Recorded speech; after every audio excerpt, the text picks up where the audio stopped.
تو یہ شارٹ میں اگر پوچھا جاتا ہے تو وہ ولاکن البر من آمن باللہ وہ والی آیت کا ترجمہ لکھیں گے، اور ایم سی کیوز میں بھی آتا ہے کہ سب سے بڑی نیکی نماز ہے، ایمان ہے، روزہ ہے، زکوٰۃ ہے، یا اجزائے ایمان ہے، یعنی ایمان کے جتنے بھی حصے ہیں تو اجزائے ایمان جو ہیں وہ سب سے بڑی نیکی ہے، یعنی اللہ کو ایک ماننا، رسولوں پر ایمان لانا، ملائکہ کے اوپر ایمان لانا، آسمانی کتابوں پر ایمان لانا، اور روز آخرت پر ایمان لانا، یہ 5 اجزائے ایمان ہیں۔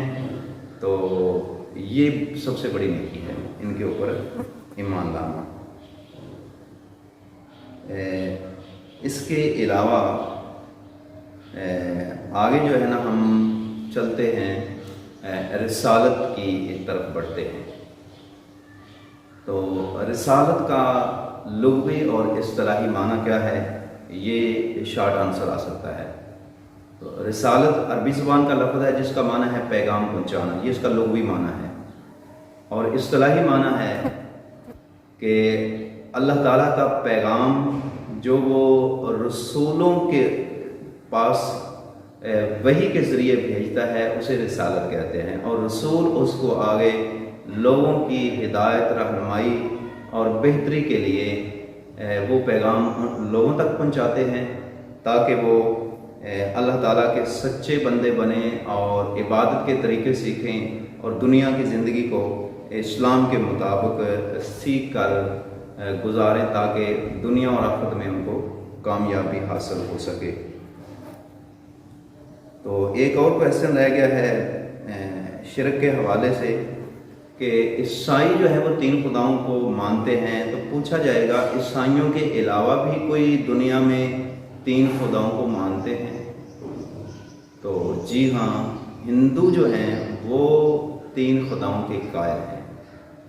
نمبر 1 برہما ان کا خدا ہے، نمبر 2 وشنو یا وشنو دونوں طریقے سے پڑھ سکتے ہیں، اور نمبر 3 شیو یا شیوا، یہ ان کے 3 خدا ہیں۔ اور یوں ہندو گائے کی بھی پوجا کرتے ہیں، اور ان کے کچھ فرقے ہیں ان کے اندر بھی جماعتیں ہیں، اور کچھ لوگ ان 3 خداؤں کی عبادت و پوجا کرتے ہیں، اور لہذا وہ بھی شرک کا ارتکاب کر بیٹھتے ہیں۔ تو ڈیئر اسٹوڈنٹس، آپ اچھے طریقے سے جو ہے نا وہ سمجھ رہے ہوں گے، اور آگے جو شارٹ کویسچن ہے وہ ہے عقیدہ توحید کے انسانی زندگی پر کیا اثرات مرتب ہوتے ہیں۔ جب شارٹ میں یہ کویسچن پوچھا جاتا ہے تو آپ نے صرف یہاں پہ جو کتاب کے اندر ہیڈنگز دی گئی ہیں نا، جیسے نمبر 1 وہ عزت نفس ہے، وسعت نظر ہے، پرہیزگاری ہے، تقویٰ ہے، اطمینان قلب ہے، اور اس کے علاوہ جو ہے نا استقامت اور بہادری، یہ 4 سے 5 ہیڈنگز جو ہے نا آپ شارٹ میں اس کے آنسر میں لکھیں گے تو انشاءاللہ آپ کو پورے 2 نمبر مل سکتے ہیں۔ تو چلیں اب رسالت کی طرف پھر سے آتے ہیں۔ ایک بہت ہی اہم کویسچن ہے جس میں اکثر اسٹوڈنٹس جو ہیں ان کو غلطی لگ جاتی ہے، وہ بہت اہم کویسچن ہے، یعنی رسول اور نبی میں کیا فرق ہے۔ تو یوں تو دنیا کے اندر کم و بیش 1,24,000 پیغمبر اور رسول تشریف لائے ہیں، ان میں سے 315 رسول ہیں، اور اب ہم دیکھتے ہیں کہ رسول کون ہوتا ہے۔ تو رسول صاحب شریعت ہوتے ہیں، وہ نیا دین لے کر آتے ہیں، ان کے اوپر کوئی کتاب نازل ہوتی ہے یا کوئی صحیفہ نازل ہوتا ہے، یعنی وہ ایک نئی شریعت کے ساتھ اس دنیا میں لوگوں کی ہدایت کے لیے آتے ہیں۔ جبکہ جو نبی ہوتا ہے وہ صاحب کتاب نہیں ہوتا، اس کے اوپر کوئی آسمان سے شریعت نازل نہیں ہوتی، بلکہ نبی رسول کی لائی ہوئی شریعت کو ہی آگے پہنچاتا ہے، خود بھی اس کے اکارڈنگ عمل کرتا ہے اور لوگوں کو بھی اسی کے مطابق تعلیم دیتا ہے۔ تو قرآن پاک میں کتنے انبیاء کا ذکر ہے، یہ ہم سے کیا ہو جائے گا، تو یہ تقریباً 26 کے قریب قرآن پاک میں انبیاء کا ذکر آیا ہے۔ اس کے علاوہ آپ سے کویشچن پوچھا جائے گا وحی کے لغوی معنی یا وحی کی کتنی اقسام ہیں۔ تو وحی کا لغوی معنی ہے چپکے سے دل میں کوئی بات ڈالنا، اشارے سے کوئی بات سمجھا دینا۔ اور وحی کی 3 اقسام قرآن پاک میں بیان کی گئی ہیں کہ اللہ تعالیٰ جب اپنا پیغام بندوں کی طرف بھیجتا ہے یا اپنے رسولوں کی طرف اس کا پیغام آتا ہے تو اس کے 3 طریقے ہیں۔ نمبر 1 کہ وہ وحی نازل کرتا ہے، اور اس کے علاوہ جو ہے وہ فرشتے کے ذریعے جیسے حضرت جبریل امین پیغمبروں کے پاس آتے رہے، یا پھر پردے کے پیچھے سے وہ اپنے نبیوں سے خطاب کرتا ہے، جیسا کہ حضرت موسیٰ علیہ السلام کو کوہ طور پر بلا کر اپنا پیغام دیتا رہا، ہم کلام ہوتا رہا، اور حضرت موسیٰ علیہ السلام کو کلیم اللہ بھی کہا جاتا ہے۔ تو لہٰذا یہ وحی کی 3 اقسام جو ہے نا وہ یہاں پہ ذکر کی گئی ہیں۔ تو آگے ختم نبوت کے حوالے سے کویشچن آئے گا کہ ختم نبوت کے بارے میں کوئی قرآن پاک کی آیت کا ترجمہ یا کوئی حدیث جو ہے وہ پیش کریں۔ تو کتاب کے اندر جو ما کان محمد ابا احد من رجالکم ولکن رسول اللہ و خاتم النبیین، اس آیت کا ترجمہ جو ہے آپ لوگ جو ہے نا وہ ٹیکسٹ بک سے یاد کر لیں گے، اور حدیث جو ہے نا یہاں پہ حدیث بھی دی گئی ہے، لیکن آپ کو شارٹ میں حدیث بتا دیتا ہوں۔ آقا دو جہاں صلی اللہ علیہ وسلم نے فرمایا انا ولا نبی بعدی، میرے بعد کوئی نبی نہیں ہوگا، انا خاتم النبیین، میں خاتم النبیین ہوں، میرے بعد کوئی نبی آنے والا نہیں ہے۔ تو لہذا ختم نبوت جو ہے وہ قرآن سے بھی ثابت ہے، حدیث سے بھی ثابت ہے، اور پوری امت کے جو جمہور علماء ہیں اور تمام مسلمان، ان کا اس بات پہ اتفاق ہے کہ آپ صلی اللہ علیہ وسلم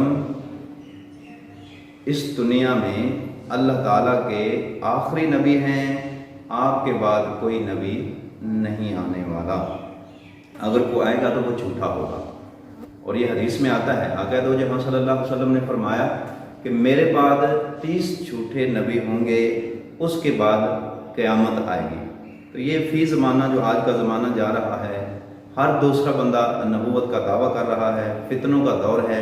اللہ تعالیٰ ہمارے ایمان کی حفاظت فرمائے اور ہمیں ان فتنوں سے بھی محفوظ رکھے۔ اس کے علاوہ MCQ میں پوچھا جائے گا کہ حضرت آدم کے معنی پوچھے جائیں گے، یعنی آدم سے کیا مراد ہے؟ تو آدم کا معنی ہے گندمی رنگت والا، جیسے گندم ہے تو اس کا کلر جو بھی ہے، تو حضرت آدم علیہ السلام کا بھی یہی کلر تھا، اس لیے حضرت آدم کا نام یہی رکھا گیا، اور آپ ابو البشر ہیں، تمام انسانوں کے باپ ہیں۔ اس کے علاوہ پوچھا جائے گا ثانی آدم کسے کہتے ہیں، یعنی دوسرا آدم کون ہے؟ تو حضرت نوح علیہ السلام جو ہیں وہ ثانی آدم کہلاتے ہیں۔ اور حضرت نوح علیہ السلام کا جب طوفان آیا اور قوم کو تباہ کر دیا گیا، تو اس کے بعد جتنی بھی انسانیت آج دنیا میں موجود ہے، یہ ساری کی ساری حضرت نوح علیہ السلام کی اولاد میں سے ہیں، اس لیے حضرت نوح علیہ السلام کو ثانی آدم کہا جاتا ہے۔ پھر حضرت نوح علیہ السلام کے حوالے سے کویشچن پوچھا جائے گا کہ حضرت نوح علیہ السلام کی کشتی کس پہاڑ پہ رکی؟ تو حضرت نوح علیہ السلام کی کشتی کوہ جودی کے اوپر، قرآن پاک میں سورہ ہود کے اندر پارہ نمبر 12 کے اندر اس کا ذکر ہے۔ حضرت نوح علیہ السلام کا وہاں ڈیٹیل کے ساتھ واقعہ بھی بیان کیا گیا ہے۔ تو لہٰذا اگلا کویشچن بھی حضرت نوح علیہ السلام کے بارے میں ہوگا، ان کی عمر کے بارے میں یا تبلیغ کے بارے میں پوچھا جائے گا کہ کتنے سال انہوں نے تبلیغ کی۔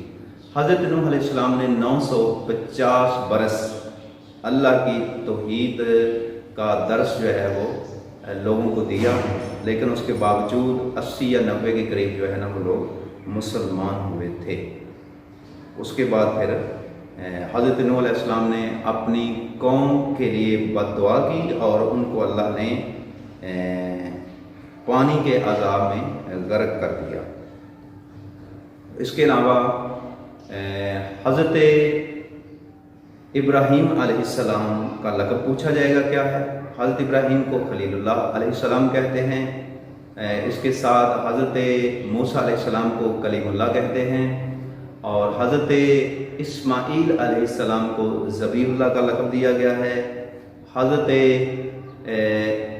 جو عیسیٰ علیہ السلام ہیں ان کو روح اللہ کا لقب دیا گیا ہے، اور حضور سرور کونین صلی اللہ علیہ وسلم کو جو ہے وہ حبیب اللہ کا لقب بھی دیا گیا ہے، اور خاتم النبیین رحمت للعالمین یہ بھی حضور کے القاب ہیں. اس کے علاوہ کویشچن پوچھا جا سکتا ہے کہ حضرت عیسیٰ علیہ السلام کا پیشہ کیا تھا، یعنی کون سا وہ کام کرتے تھے. تو حضرت عیسیٰ علیہ السلام جو ہیں وہ لکڑی کا کام کرتے تھے، یعنی بڑھئی تھے. تو اس کے علاوہ جو ہے وہ نبیوں کی تعداد پوچھی جا سکتی ہے، میں نے پیچھے بتا دیا ہے. رسولوں کی تعداد پوچھی جا سکتی ہے، اور بعض اوقات حدیث میں تو 315 رسول آئے ہیں، لیکن بعض اوقات جو سوال میں MCQs میں وہ 313 کی بھی تعداد دے دیتے ہیں. تو اگر وہ 313 کی تعداد دیں تو بھی اس کو جو ہے نا وہ آپ ٹک کر دیں، اور اگر 315 آتے ہیں تو بھی اس کے اوپر جو ہے نا وہ آپ ٹک کر دیں. پریشان ہونے کی ضرورت بالکل نہیں ہے. تو اس کے علاوہ مزید جو کویشچن ہیں انشاءاللہ جو ہے نا وہ نیکسٹ لیکچر میں ان کا ذکر کیا جائے گا. میں امید کرتا ہوں کہ تمام سٹوڈنٹس نے اس لیکچر کو اچھے طریقے سے سمجھ لیا ہوگا، اور انشاءاللہ اس کے اندر جتنے بھی میں نے کویشچن بتائے ہیں یہ ضرور بر ضرور جو ہیں وہ اینول ایگزام میں ان میں سے آئیں گے. تو آپ تمام سٹوڈنٹس اس کو اچھے طریقے سے یاد کر لیں. انشاءاللہ نیکسٹ لیکچر میں مزید جو فرسٹ چیپٹر کے بنیادی عقائد کے، یعنی ملائکہ، آسمانی کتابیں اور آخرت کے جو MCQs اور شارٹ آنسر ہیں وہ انشاءاللہ میں لے کر آپ کی خدمت میں حاضر ہوں گا. تب تک کے لیے اللہ حافظ. السلام علیکم ورحمۃ اللہ وبرکاتہ.